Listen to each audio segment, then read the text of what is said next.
삼손의 부모는 삼손과 함께 딥나로 내려가서 그 며느리감을 보고 올라왔어요. 근데 아무리 이쁜들 또 아무리 이 시부모에게 잘한들 그들의 마음은 탐탁치 않았을 거예요. 자, 왜입니까? 하나님의 말씀을 어기고 이방 여자와 결혼하는 것이기 때문입니다. 자, 그러나 이미 눈이 먼 삼손은 그런 거, 그 부모가 어떻게 생각하는가, 율법이 어떤가, 이런 것은 중요하지 않았습니다.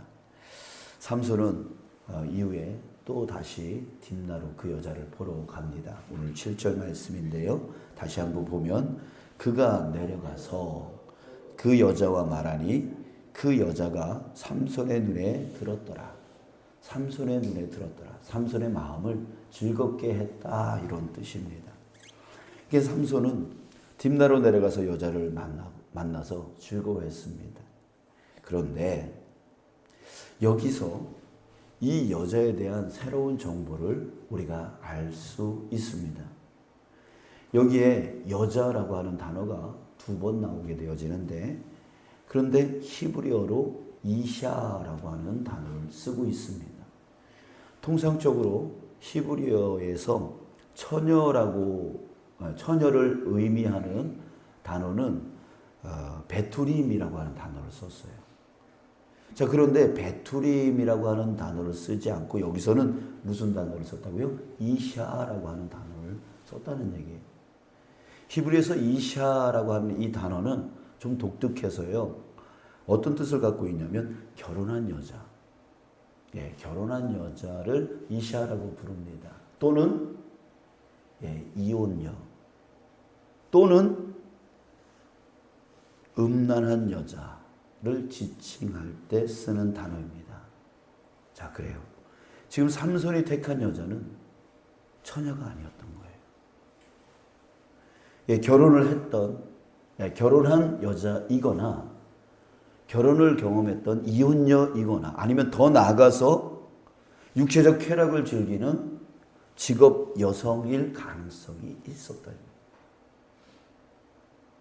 나실인이 이방인 여자와 결혼한 것도 지금 엄청난 얘기인데, 설상가상으로 그 여성이 처녀가 아니라 결혼하거나 이혼하거나 아니면 음란한 여자였다는 거예요.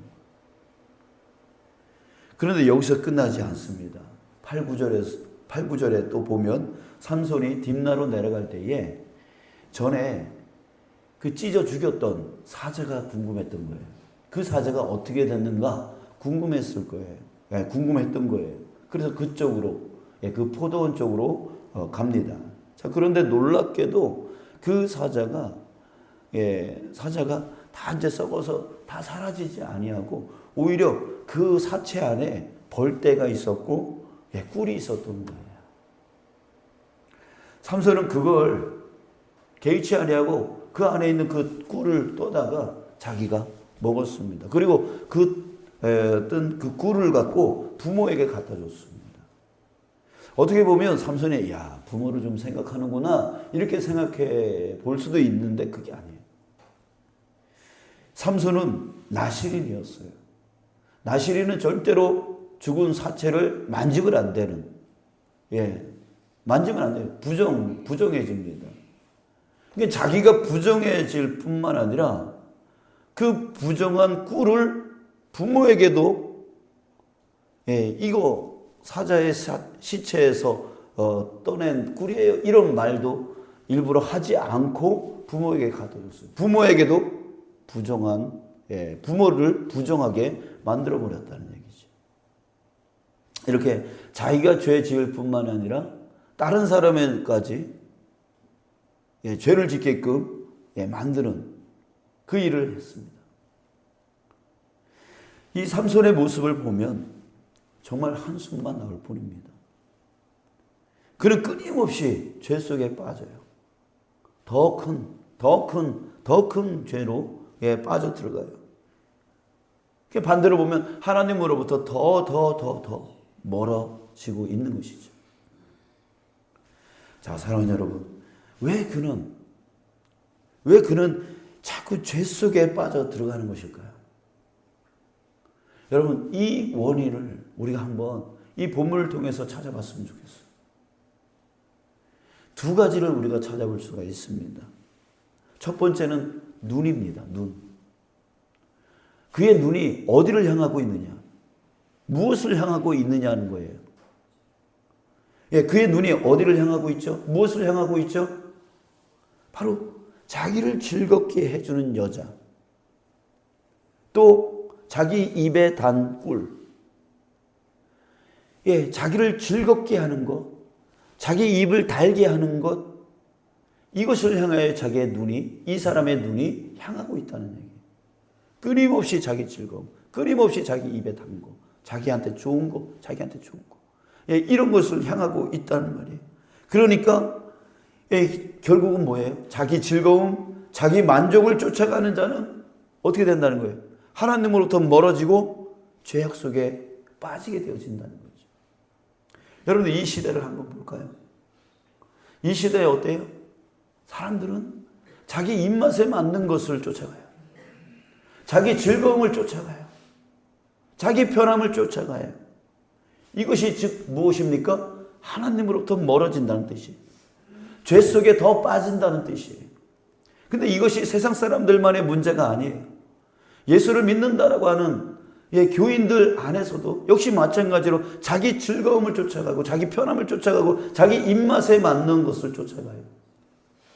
여러분, 어떤 일까지 일어납니까? 자기 입맛에 맞는, 자기에게 즐거움을 주는 설교자를 찾아가요.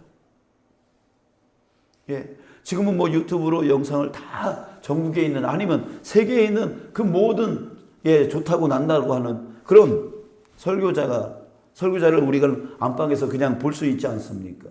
그러니까 자기 입맛에 맞는, 자기 마음을 즐겁게 만드는 그런 설교자를 이리저리 찾아다닙니다. 또 교회도 역시 마찬가지예요. 자기 입맛에 맞는 교회를 찾아가요.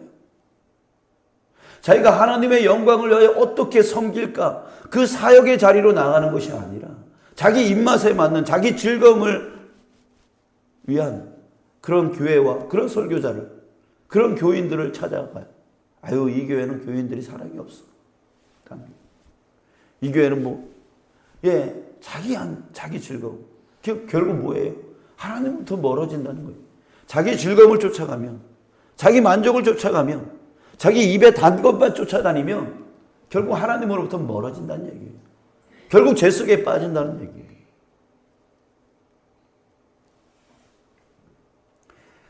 저와 여러분들은 그러지 않길 바랍니다. 아멘. 네. 자, 두 번째, 이 삼손이 자꾸만 죄악 속에 빠지고 하나님으로부터 멀어지는 이유, 두 번째는 뭐냐면 자기 정체성의 상실입니다. 삼손은 어떤 사람이었어요? 나실인이었어요. 하나님이 그를 저 블레셋으로부터 이스라엘을 구원하기 위하여 특별히 나실인으로 태어나게 하시고 나실인으로 세우고 그런 자였어요. 그러나 그런 나실인으로 자기를 여기지 않았습니다. 그러기에 나실인의 규례와 법을 다 무시해버렸습니다. 사랑하는 여러분, 우리도 이 시대에 나실인이라고 했어요. 하나님께서 우리를 나실인으로 세우셨습니다. 그것이 바로 그리스도인이라고 하는 의미입니다. 하나님은 우리를 이 땅을 구원하기 위하여, 이 땅의 영혼들을 구원하기 위하여 우리를 그리스도인으로서, 세상의 빛으로서 소금으로서 특별히 구별하여 성별하여 세운 자들인 거예요.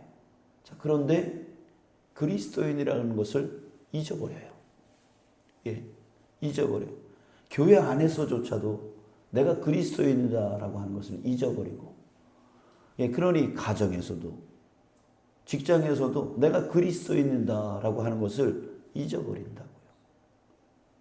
그리고 그 그리스도인으로서 마땅히 해야 될, 반드시 해야 될 그 일을 무시해버려요. 세상 사람들하고 똑같이 살아가려고 해요.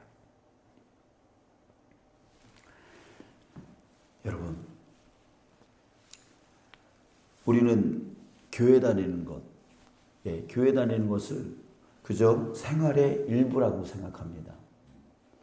그냥 취미 생활 정도로 생각해요. 시간 남으면 가는 곳. 바쁘면 제일 후순위로 계속 밀립니다. 다음에 가면 되지, 다음에 가면 되지, 다음에 가면. 이렇게 예배 드리는 것은 그냥 저기 뒤로 밀어도 되는 것. 시간 날 때, 마음 내킬 때 한번 가주는 곳. 내가 필요할 때 그때만 하나님 찾는 곳. 이렇게 교회가 돼버리는 거예요. 이게 왜 그래요? 우리가 그리스도인이다라고 하는 사실을 잊어버리는 거예요. 그 정체성을 상실해 버리는 거죠. 여러분, 우리가 그리스도인이 된 것은 어떻게 된 것입니까? 하나님이 자신의 독생자를 희생시켜서 우리를 대신해서 그 죄의 값을 치르게 하심으로 인해서 우리를 그리스도인을 만들어 주신 거예요. 이 그리스도인이 된 값은 정말 값으로 매길 수가 없는 그런 예수님의 그 핏값으로 우리가 그리스도인이 된 거라고요. 그렇게 해서 우리가 그리스도인으로 세워진 건데 내가 그리스도인이다라고 하는 사실을 잃어버리는 거예요. 그래서 그리스도인으로서의 그 규례와 그 법을 따르지 않아요. 불편하다는 이유로 따르지 않아요. 자, 여러분, 반드시 바꿔야 됩니다. 반드시 바꿔야 돼요. 지금 당장 이 두 가지가 바뀌어야 돼요. 바뀌어야 돼요. 자기 즐거움, 자기 만족을 위한 신앙이 아니라 주님의 즐거움, 주님의 만족을 위한 신앙으로 바꿔야 돼요. 바꿔야 돼요. 나의 즐거움을 쫓아가면 죄악 속에 빠져요. 그러나 주님의 즐거움을 위하여 살면 여러분, 우리는 그 안에서 진정한 평안을 누리며 살아갈 수 있어요. 진정한 복이 거기에 있는 거예요. 또 내가 어느 곳에 있든지 교회 안에서만 우리가 그리스도인이 아니라 가정에서도 그리스도인이고 직장에서도 그리스도인이고 우리가 가는 어느 곳에서든 우리는 그리스도인이다 라고 하는 이 정체성이 회복되어야 돼요. 그래서 남들은 그렇게 살지라도 나는 그리스도인이다. 나는 그리스도인이다. 그 그리스도인의 정체성을 갖고 그리스도인다운 삶을 살아야 돼요. 그게 바로 빛이요 소금의 맛인 거예요. 여러분, 오늘 당장 저와 여러분들이 바뀌길 바랍니다. 나의 즐거움을 쫓아가는 나의 눈이 이제는 주님의 즐거움을 쫓아가는 자 되어지길 원합니다. 그리고 잃어버렸던 그 그리스도인의 정체성을 다시 회복해서 교회 안에만 오면 거룩한 척이 아니라 가정에서도 직장에서도 그 어느 곳에 있든 간에 나는 그리스도인이다 라고 하는 사실을 꼭 붙들고 그리스도인다운 삶으로 나아가는 저와 여러분들 되어지길 주님의 이름으로 축복합니다. 이것이 또 중요한 이유는 아까도 얘기했지만 삼손이 그 정체성을 잃어버리고 자기 즐거움을 쫓아가다가 결국 자기가 죄 지었죠. 근데 자기만 죄 지은 게 아니라 그 부모에게까지 죄를 짓게끔 만들었다라고 그랬어요. 여러분, 그렇습니다.